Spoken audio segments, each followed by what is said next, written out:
The following program was provided by an independent producer solely responsible for its content. The opinions expressed do not necessarily represent the views of this station, its staff, board of directors, or underwriters.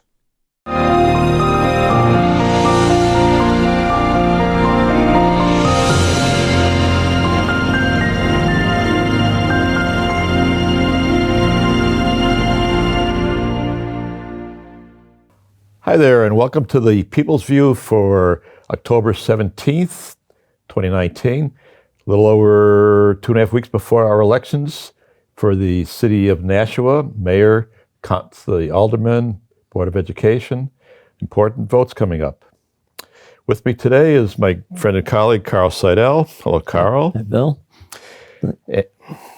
So you just got back from Florida, Carl. Yeah, it was a little cold wave up here. Yeah, we got the... Let's warm it up, Bill. Yeah, well, we got some hot topics to talk about. I think the most important topic, of course, is the one I just introduced, which is the November elections. Now, we have a number of candidates for these different offices. I happen to be one. I'm running for alderman in Ward 9. But as you look at your ballot, when you come into the polling place, you'll see that there's a little second part to it, which is a charter amendment. And Carl and I were debating this as to what this really means. It says, should the municipality approve the charter amendment summarized below? And basically it says if there's a vacancy, what happens? Now, of course, you're going to go to an election if it's more than 6 months away, but if it happens less than 6 months, what happens? And the current situation is that the candidate who came in next would be appointed for that period. And second place person. Second place person, right. Or if there's a 4-person race, the fifth person. But the referendum question proposed to change that and says that, well, we're going to have the majority of the board decide who that replacement is. That looks like gerrymandering, Carl. Well, it's packing it anyway Right, by the majority, whoever the majority is. Even though this is partisan, that people know, people are running either have a Republican, a Democrat, or independent type of background. So that's what I think you too feel that it's unfair to put one of the majority on there to overwhelmingly enlarge the majority. Yeah, it's not a citywide election, it's a ward election. Right. I mean, I've been walking the streets in my ward, and I've been dealing with problems with trees that were need to be taken down by the city, need a little bit of prodding, but they're taking them down. Other issues like that, traffic and so on. But those are the issues in my ward. And if I get replaced by somebody who's, in a different ward, are those issues going to be represented or not? Yeah. I don't think they would be. It doesn't say that he has to be in the same ward, No. does it? They just have to be friends of the majority. That's it. We think our friend here who How about that? part of our majority party, whichever one that is, would be a great candidate to fulfill this vacant position. Another one, they didn't read the writing very well, did they? I'm sure they would have caught that that sounds even illegal. Yeah, well, it's temporary because it says the election will decide it, but what do you do in the interim? Normally you'd have a vacancy, so okay. At the State House, for example, where you and I served, Carl, if for any reason we were absent, well, too bad. Yeah. Your job is to be there at the State House if you're running for state rep. That's right. And usually the budgets are always figured out shortly after the election. So, you don't have a chance to replace it with a newly elected one, excellent point. Unless you have that election right away. Yeah. Speaking about budgets, we have our own city budget. Yeah. And an interesting article in yesterday's Union Leader about the spending cap that was in place in the city of Nashua. And the problem we had was that the spending cap was ignored. That's right. So wait a minute, how can you have a spending cap and then have it ignored? Well, we just ignored it. So there was a lawsuit. And the judge said, well, it's you can have the spending cap, but it's not enforceable. Right. I couldn't see how he comes up with that. But. So That was appealed to the state Supreme Court as well as the local Superior Court, and it's come down as being upheld as being legal but unenforceable. So the reason they cite in the article is that it did not have a provision for an override. So therefore, it's not enforceable.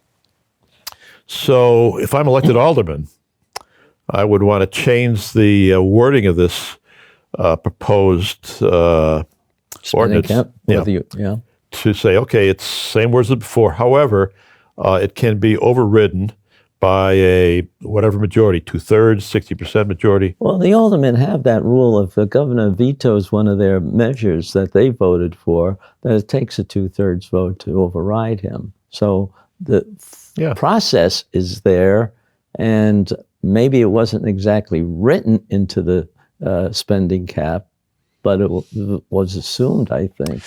Yeah, I think it was. I think it certainly was assumed, and the voters passed this, and now the voters are disenfranchised because of what could be bad wording in the legal language of that. So if I get elected, I'm going to make sure we get the proper wording, make sure we got the 8-team lawyers on this.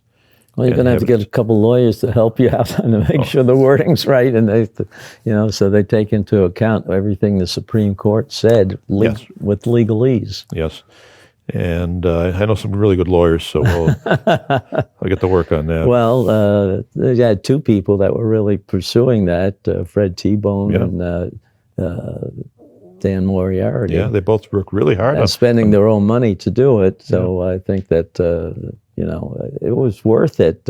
I kind of think we should have a spending cap, and and with a reasonable amount of caution on overrides.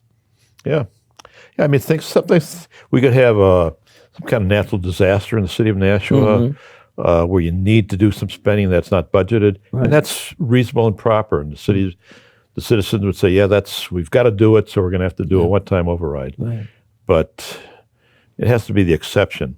So we need to get the language. I really appreciate the work that Fred T-Boone and Dan Moriarty did on this to challenge this crazy, what many of us think is a crazy ruling. And now we just got to get to the root cause of that ruling, which is the exact language in the ordinance that... well, let's hope you get elected. Everybody should vote for Bill. He's running in Ward 9, is it? Ward 9. Ward 9. And he's been experienced there. Was it 4-term? I made 3 terms in the legislature. I have to joke a little bit because my district is pretty... they like to throw the bums out. If you're in, we're not too sure you did a good job, so you're out of here, and we'll put the next guy in. So I've been kind of ping-ponging in and out. I ran 5 times. I won 3 out of 5. So it's kind of in out. Let's make it 6 out of 7. 6 out of... Well, if I could do 4 out of 6, then I'd be pretty happy. So it's my turn to get back in again when they throw the other bums out. Okay. Well, I know you're paying much attention when you served. During the ones that I served, you were fairly active, and you were on Ways and Means. Yeah, I was on the Ways and Means Committee all 3 terms I served. That's the Tax Committee, and that's a very important committee. It's one of the two, that and Finance, I guess you might say. Yeah, the Finance has a tougher job because they really have to make the priorities on what you're going to spend. But to do the Finance job properly, they have to have an accurate forecast. Of revenue coming in. You start it and they finish it. Yeah. So we try to do, and traditionally we do a very bipartisan revenue forecast. We really work hard to get a bipartisan, unanimous vote in Ways and Means on what the numbers are likely to be under the current tax law. Now we can then debate changes to the tax law and become somewhat partisan. Do we want new taxes or not? But regardless of what we want to do in changes, on the existing law, we really work hard to come up with what we both parties think are good numbers for revenue forecast. I've been amazed in the years that I was up there how close your forecast is to actual numbers. I don't know what you guys do. Well, I can answer that in 2 words. Norman Major. Yeah, Norm Major. He's the chair of Ways and Means, and now the ranking member. Depending which party's in power. Yeah. But Norm works really, really hard to understand exactly all the pennies and nickels coming in from all these sources and the timing of the revenue. And when there's close to the deadline of doing a revenue forecast, he'll go down daily with the treasurer and see what checks are coming in. Oh, no kidding. Yeah, and he's got charts going back years on what comes in on what day, so we can look at trends.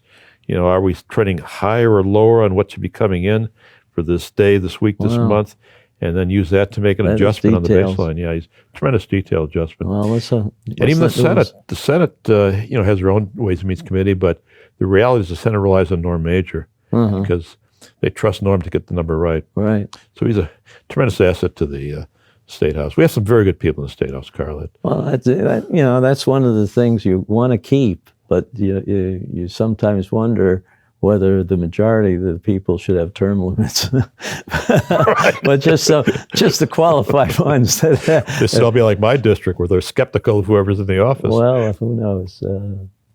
I guess some's good and some's bad, but yeah. But then let's talk about how you get into the office. You have to be elected. You have to go campaign and knock on doors. I like to knock on doors and talk to the voters and shake their hand, look them in the eye, and see what their concerns are. Other people take a different approach. Now, I go along with that, too. It's the old-fashioned way of doing it, but I think people appreciate it. I hope people listen to this show, too, and appreciate, we're trying to get out the facts so that people can make reasonable judgments. Yeah. I mean, that's what we're trying to do. You get a little bit of 30 minutes or maybe even 60 minutes of opinions of people who have been experienced in the political issues. Yeah.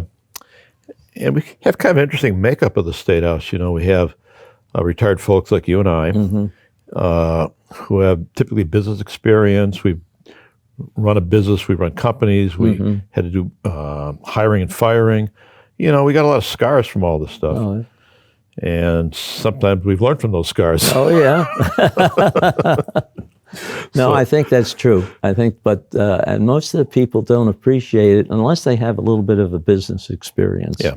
Because there you have to, it's live or die. I mean, if you don't do your job right, the company doesn't succeed. Yeah. And here, there's a little bit of difference in attitude and how people should work and deliver and do their job, do whatever. And I think they need a little bit more experience in the administration. The people there try hard, but they don't have the right types of experience most of the time. Yeah. That brings up the topic between ideology and reality. Mm-hmm. You'd like things to be different, and you're all motivated to change the world. But then you have to realize that there's usually consequences, some known and some unknown, on these ideas. For example, if you want to spend a lot of money on dealing with climate change, well, you could do that. But you have to say, well, what are the risks? What's the timeline of these risks? And how much can we budget to mitigate that risk versus how much we have to deal with problems that are on our doorstep, like the opioid crisis.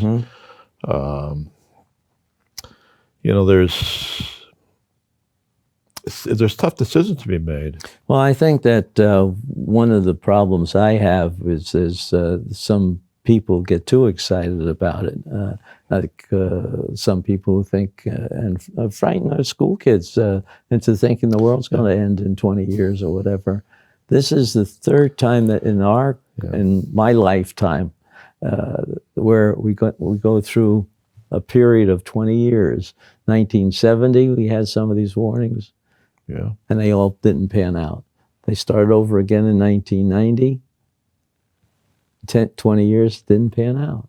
So now they're starting in the 2010s and making, again, we're going to die in 20 years or something. And these things, I think we have to measure certain things, but there are no real drastic measurements that show that we're having a serious non-reversible climate change, because climates have changed over the last eon. Yeah, eon. But it's been documented over the last 200 years. It's actually been documented more than that, Carl. If you go to the Greenland ice cores. Oh, yeah. You can go to get really good climate data. Use that too. You can look at tree rings. We got 2,000-year-old bristlecone pines up in the California mountains. You can check the growth rings on the bristlecone pines and see what the climate's been for since the time of Jesus. We know that there's been an ice age 20,000 years ago that covered us. Well, even more recently, what was it, in the year 800 or 1,000, they were farming on Greenland. Right. The Vikings, you know, the earth was warm. The Vikings were heading, you know, go west, young man. That's right. Go to Iceland, go to Greenland. There. Right. Little joke about Greenland with the farming, you know, Iceland is much more hospitable than Greenland. So they would go to Iceland, but then they, in their marketing program, said, well, we got Greenland, which is not nearly as hospitable as Iceland, Right. but it was, Yeah, they had the remains of farms that were, they were growing things there. yeah, because during that warm period, you know, Greenland was hospitable, and you could grow crops and survive there. And then they went into this other wilderness beyond Greenland called North America, and then they hit upon some folks that they didn't get along with too well and kind of retreated and got back to where they were alone. Yeah, they were alone. Yeah, the Native Americans are pretty tough cookies back, Yeah. and I'm sure they still are. But they were not hospitable to the Vikings who. But you're right that you have to look at our budgets the same way, and I think there are immediate ones that need more money. I think that we argued a lot with the budget, and the governor rightly vetoed it, in my opinion. And they worked out something. While it wasn't all what I wanted, it worked out, and it didn't go overboard, and it was balanced mostly, which I always want. Technically, it's supposed to be balanced. Yeah. But they just sort of said that you were going to get more income than was reasonable. Yeah, and technically, you know, balanced budget. If we were in business, you know, Right. if you borrow money, that's not revenue. you're borrowing money. That's cash flow. It's not part of your budget. In the State House, that's cash flow. If you borrow $200 million, well, it falls out of the sky. It's like tax dollars. No, it's not. You got to pay those back. That's right. So they got different. Yeah, and you're not supposed to bond operating expenses either. It's the worst thing you could do. My old hometown, the city of Chicago, when Mayor Daley II was trying to buy the Olympics, they spent all kinds of money and they sold off the tollways, they sold the parking meters, and that's been a big scandal in the city. They've had stoplights retimed with cameras to get people who were running through these really short yellows because they get more money that way. And it was big scandals in there. So, and that was just the fun operating issues because they didn't want to do the pension reforms in the city of Chicago. And well, that's something we would need to work on here too. Pension have not been reformed yet. We do have to monitor that. Yeah. But it's somewhat under control, but it's still not. Well, we stopped the bleeding, but we haven't improved the picture. I was on the Decennial Pension Commission, and we put reforms in 10 years ago, and every 10 years after that, we have this commission say, well, how are things going? And it's kind of a good news and a bad news situation. The good news is we stopped the bleeding. The bad news is we still owe $5 billion, which is what we owed before.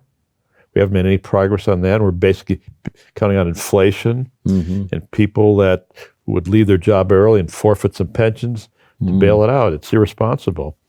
So when we looked at this last budget, Carl, which I went through, I would have hoped that some of that surplus, which we want to have used for one-time measures, you can't use a one-time surplus for recurring costs.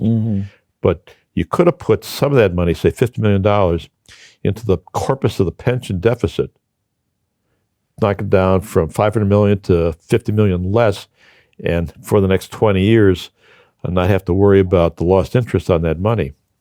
Because the reality is, if we had this pension paid off at state and city levels, we'd have another $350 million of money coming in to the pension system. Really? Right now we're flat, we're breaking even. Yeah.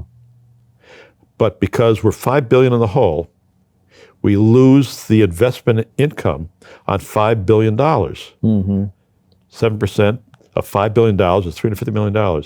If we were fully funded, we'd have money for additional benefits to our retirees, particularly for the ones that were retired many years ago before the salaries began getting quite a bit higher. And we could take, because I think if you look at the pension problem we have right now, the current retirees are doing pretty well.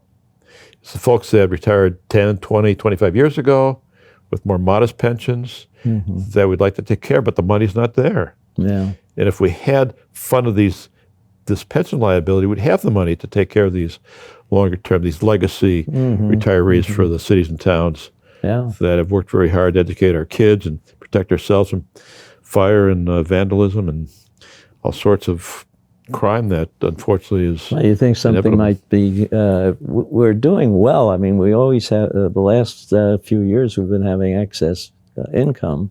Yeah. Do you think some of that's going to be able to go and support the hole in the pension fund? No. No? We've had a good year. We had a couple of good years. All right. If I draw you a chart, and the chart shows a 7.75% return on investment, that's the average. You got to have about half the dots above that line, Right. and about the Some cover of the below it. case when half the dots are below that line. Yeah. So the trap in the pensions has always been, well, we've had a good year. We're supposed to earn 7.25%. We're running 10%. Let's spend it. Oh. No, you can't do that. You've got to have that in reserve for the Right. bad years that you Right. know are coming. Right. Because that's just you got to hit that average line with good and bad. It's like a batting average. A guy can hit 500 one day and strike out the next game. You look at his batting average. Look at the average return on the pensions. So on that topic, of the $5 billion that's owed, Yeah. about $4 billion is cities and towns. Uh-huh. Well, the two biggest cities in New Hampshire, Nashville, and Manchester. Right. We got the biggest share of that $4 billion liability. So as we look at the city budgets, and if we can be a little more responsible, I would like to have a little bit of money to pay down this long-term pension deficit. So when the city employees come to us, which they do, and say, look, I haven't got a COLA, I've been a teacher for X years, how come I can't be caught up with inflation? Well, sorry, we're billions in the hole. Yeah. And until we're caught up, we can't do anything. I'd like to be able to start to pay that deficit down so we're going to take care of these longer-term retirees. Always things to do, Carl. Well, I'm glad, too, though, that we're spending some money on mental health, too, which has been needing that very badly. Hopefully that starts to pay off, too, because there's a lot of problems, but connections in between mental health and some of this drug stuff. And Yeah, that's an excellent point. You get people on the streets. right. And it's not like they've chosen to be there, but they've made bad choices in life. And many of these people have addiction problems, drugs, alcohol.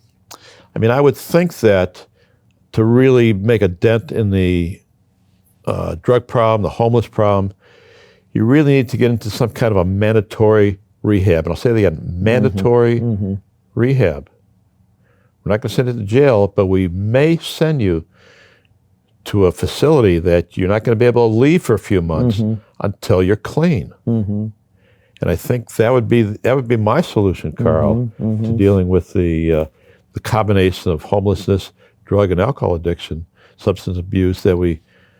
Well, that we yeah, see. and I bring mental health in because some people have a mental condition that is almost as bad as drug problems, and they need to be controlled with their medication. That's an excellent point, Carl. We had great advances in medication for schizophrenia, for depression, manic depression.